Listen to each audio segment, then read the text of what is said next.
के साल 2025 का आखिरी दिन है आज और 2025 के आगाज में आयरॉनिकली बात डायलॉग की ही हो रही थी, लेकिन फर्क इतना है कि तब डेडलाइंस इमरान खान दे रहे थे कि 31 जनवरी तक अगर डायलॉग किसी मुस्बत डायरेक्शन की तरफ ना बढ़ा तो हमारी तरफ से कॉल ऑफ कर दिया जाएगा। साल के आखिर में भी डायलॉग की बात ही हो रही है, लेकिन इमरान खान अब उस लेवरेज के अंदर या उस बार्गेनिंग पोजीशन में नहीं दिख रहे जो साल के शुरू में थे।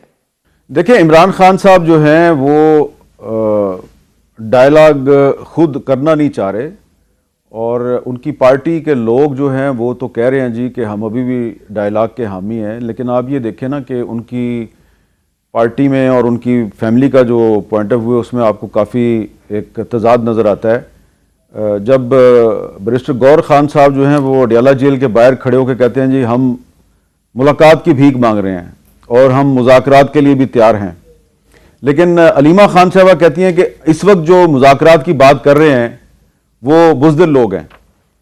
तो ज़ाहिर बात है कि जो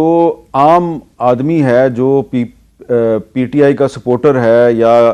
पीटीआई का सपोर्टर नहीं है, आम पाकिस्तानी है, वो तो यही समझेगा ना कि जो अलीमा खान बात कर रही है वही असल बात है।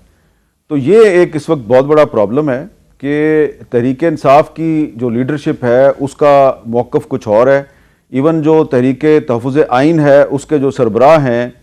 महमूद खान अचकज़ई साहब, जिनको इमरान खान साहब की मर्ज़ी से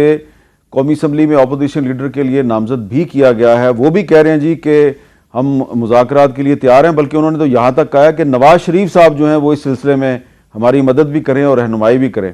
लेकिन अलीमा खान साहबा कहती हैं कि जो मुज़ाकरात की बात करता है वो बुज़दिल है और वो इमरान खान के साथ नहीं है। तो इसका मतलब मैं तो यही ले रहा हूँ कि इमरान खान साहब खुद मुज़ाकरात में इंटरेस्टेड नहीं है और